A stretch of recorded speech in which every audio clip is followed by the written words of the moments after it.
Live from New York, it's Monday Night Live, and the show is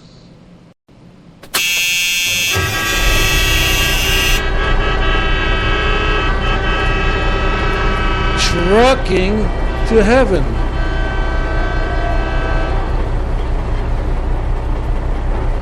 And I am your host, Felix, as I am every Friday night. We're here every Friday and Monday, but Friday's schedule, Mondays is an ad hoc. Before we start with tonight's show, just want to tell you we could accept calls tonight at 516-665-1860, and you can Skype us at Trucking to Heaven. Tonight we're very pleased to have a special guest with us tonight, live, arrived just from Israel this morning. He's very tired. It's Dr. Nathan Netzer. How are you, Dr. Netzer? I'm fine, I think so. After such a long trip, with jet lag, you can imagine how it feels. You must be really tired. Oh, absolutely. Yeah. Now you teach physics, right? Where do you teach? At Ort Braude College in Carmiel. In Israel, yeah. In Israel, yeah. And you got your education where? Yeah, I got my first bachelor degree got from Technion in Haifa. Thereafter, my MSc in the Hebrew University of Jerusalem, and then my PhD in astrophysical sciences from Princeton University. And you were your thesis was on astrophysics? What I teach is general physics. Astrophysics is rather my branch of research. Mm-hmm.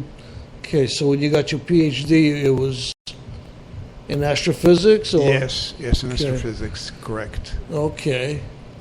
Now, there's a lot of different things that have been happening in the States recently, and also in Israel with Syria, what's going on there, and Iran. Yeah, I believe that more or less, I don't know where to start from. In Syria, it seems that what I know is what everybody knows. We all read newspapers.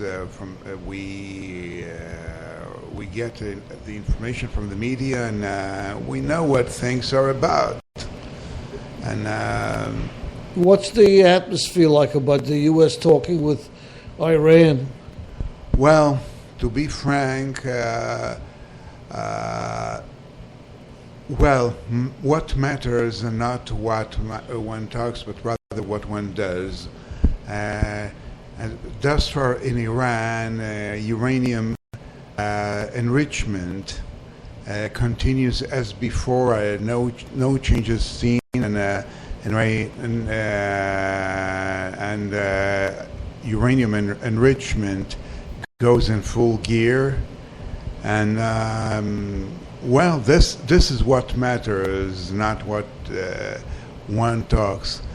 To be frank, I'm not very hopeful about these talks. Exactly, the same thing we had with North Korea, and we see how it ended up. What do you think Israel will eventually? We have to see. First of all, there are economic sanctions against Iran, and we'll have to see what it leads to. And eventually, that's not. Even though Israel is the most threatened by this, it's not the only one. Iranian missiles now can already reach Europe as well, and they keep being developed. I think that the entire world will have to address this question. Yeah. What's the population? How do they feel about it? Life goes as usual. I wouldn't say that's an everyday talk, but it exists in the background. Yeah, and how about the Syrian situation? we don't see things any different than anybody else. It's hard to say what it leads to, but well, it's a complicated situation. I think that it looks maybe Syria is being broken apart the way it happened with some other countries like, say, Iraq, or if you see in Somalia, what happens at these countries dysfunction. Do you think anything positive will come out of Syria? It's hard to know. Your opinion? It's very hard to know. Well, I think, the source of the problem there, as well as in other parts of the world, like in Africa, as borders were drawn artificially, not according to the needs of the population, perhaps. Well, to my own opinion, I think perhaps one would merge Iraq, Syria, and Lebanon and redivide this together according to ethnic lines. It may be this is what we're witnessing now, and this may lead to some stability. I think, but it's hard yet to know because other forces are involved, Russia and Iran, and it's hard to know. And what do you think about Egypt right now? Well, Egypt is a homogeneous country. It's much easier to guess. But one thing is obvious. All those countries are not going towards democracy. Yeah. In Egypt, I think there's a military rule. And,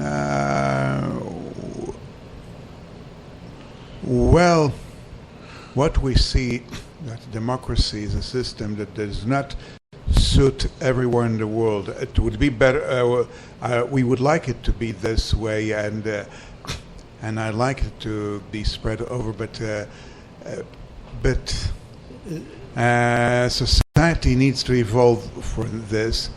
The West has already reached this stage. Other parts of the world, not necessarily. Well, that's true. Now, do you think the military is honoring its agreements with Israel? Yeah, certainly. I believe, that we have common interests with them.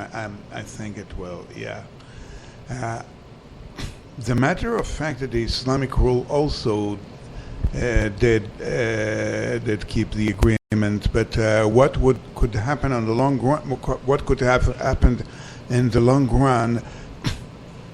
It's hard to say. With the military rule, it's nevertheless better chances that it will keep. And we'll have to see whether power returns to civil elements. Which ones? Well, I don't think that a military rule is a solution. Is a long-term solution. Well, they are saying that they will allow elections again. Yeah, I think so, yeah. But anyway, democracy is not elections alone, that it has many constituents as well. Absolutely. Now, just coming here, and the U.S. government now is technically on a shutdown. We laid off 800,000 employees in the government. We have national parks and different parts of government had to lay off people or cut down on the hours. Is this affecting Israel in any way? It's hard to say. I don't think so. And my gut feeling suggests that this crisis will be solved as a matter of days. You think so? From your perspective, as an outsider, who do you think caused this? It's hard to know. I'm not enough familiar with this situation in order to assert anything. But Well, situations where when the Congress is in conflict with the president have been in the past, even though I agree that I've never witnessed it to such a degree as it is now. Yeah. Well, it's a. I mean, it all leads up to. I'll say it's all because of the. What do we got? We have social medicine, and what we're talking about now is they called Obamacare. Now, Israel has social medicine. Is that correct? Yeah, that's correct. Yeah. And how does it work there? Well, we all pay health tax, and each one has to be insured in some kind of a social insurance. As far as I understand, correct me if I'm wrong. In America, you have insurance companies you have a company that deals with insurance. Correct. And another one that deals with medical treatment. In Israel, that's the same. Well, medical insurance and medical care are provided by the same company. And there are several companies in Israel. Each one has to belong to one of them. Okay. And of course, one can be transferred from one to the other. But recently, it has been found out that this insurance cannot cover everything, so people get private insurances as well. And so do I, as an example. Okay. But basically, everybody has at least some. If they have to go to hospital, they have coverage. Yeah. And they pay the tax for it, and then they also pay insurance. Yeah. Okay. No, the tax is the insurance. Yeah. Insurance is additional for various services, say for various medication that are not, well, there's a list of medications that provided that are free for the insured people. Anyone who wants beyond this needs a private insurance. Or pay for it, whatever. Yeah. All right. And have you heard anything about Obamacare? I'm not familiar with details, but in general I know about it, yeah. Yeah. Because it would think this is, it would appear that this is the major cause of the conflict between the Republican Congress and the president, and then the Democrats control the Senate, and it's tough because the Republicans are really being they're standing their grounds with the Tea Party backing them up, and the Democrats are standing their grounds. The president is standing his ground, and nobody's budging either way. And that's not compromise, and nothing happens. I remember that under Clinton, one had a similar conflict, but eventually Clinton did not manage to pass his program. Well, the president passed it with if somebody knows that I'm wrong, he passed it with what they call executive order. He signed the law into effect saying that you have to have it. I don't think it was voted by the Congress. Yeah, well, I don't remember the details. Anyway, to my initial impression that I don't know, in principle, though in principle I would advocate such a reform, perhaps once this system has not existed in the U.S., I wonder whether it was smart to introduce it in a time of economic crisis, and the crisis did not start with Obamacare. It started some years before with